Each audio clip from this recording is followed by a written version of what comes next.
So today, we're going to dig into a really fascinating blueprint for the future of chemistry education. It's a new model that's designed to tackle a problem that's been growing for years and years. This huge gap between how we teach chemistry in a classroom and how the real world actually uses it.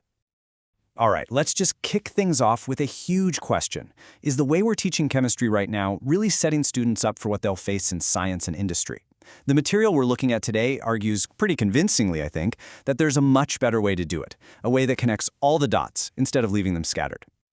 Okay, so before we can get to the solution, we've got to understand the problem. And it all starts with what our source here calls a fractured foundation in how we even approach the subject. So picture chemistry like this tree. Over the years, it's just branched out into all these different specialties. You've got organic, inorganic, physical, analytical, the list just goes on and on. Now that's great for deep research, for sure. But for a student, it's like you're learning about all these different branches, but you never see how they connect back to the main trunk. It all feels totally separate. And this split, this fragmentation, it causes some pretty big problems. First off, students end up with just a random collection of facts. It's like having a bunch of puzzle pieces but no picture on the box to show you how they fit together. Then you've got graduates who are experts in one tiny area but don't have the flexibility to move around, which really limits their careers. And finally, there just aren't many programs out there trying to tie it all together.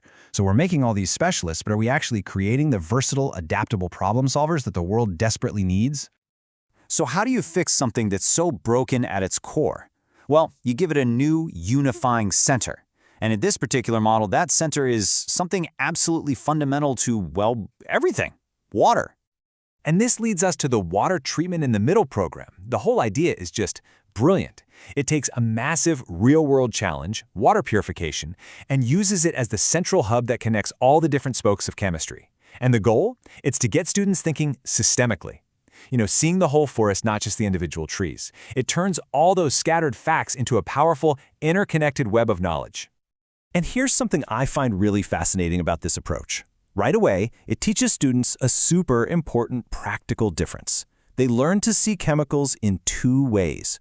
Not just as reagents, stuff that gets used up in a reaction, but also as materials. Think membranes, resins, the actual stuff that makes up the technology.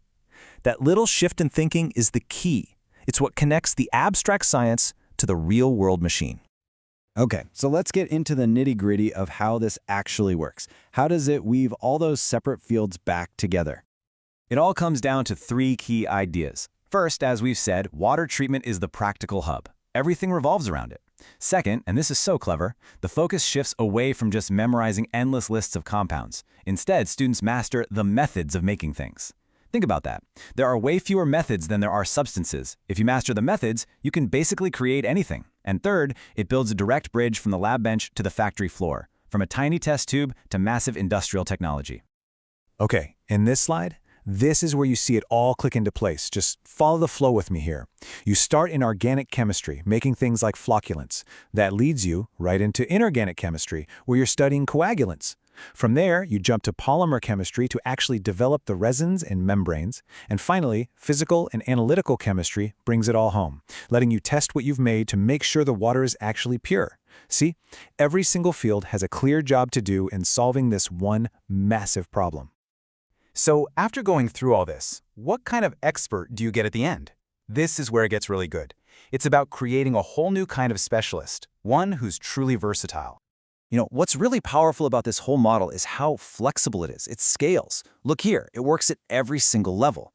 You can use it in high school to get kids excited with safe, cool-looking experiments. Then for your bachelor's degree, you're building that deep, comprehensive understanding of how everything's connected. And by the time you're doing your master's, you're on the cutting edge, creating totally new materials.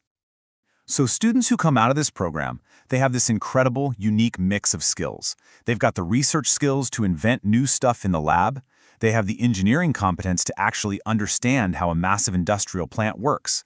And they have the technological know-how to take that lab discovery and scale it up into a real profitable product. That combination is so rare, and it's unbelievably valuable. And that's the whole point, isn't it?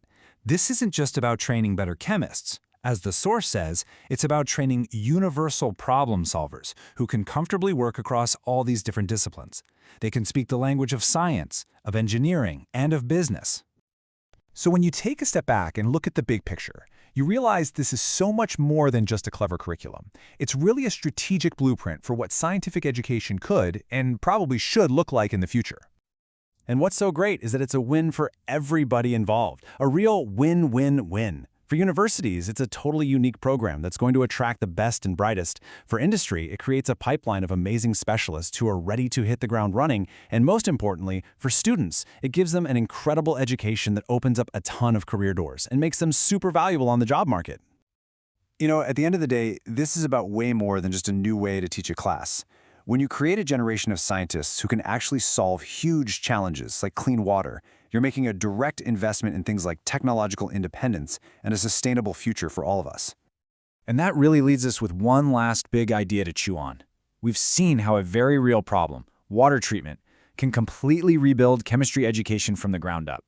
So the question for all of us is, what other grand challenges out there? Things like clean energy or food security or sustainable materials. What other problems could we use to completely revolutionize the way we learn? Something to think about.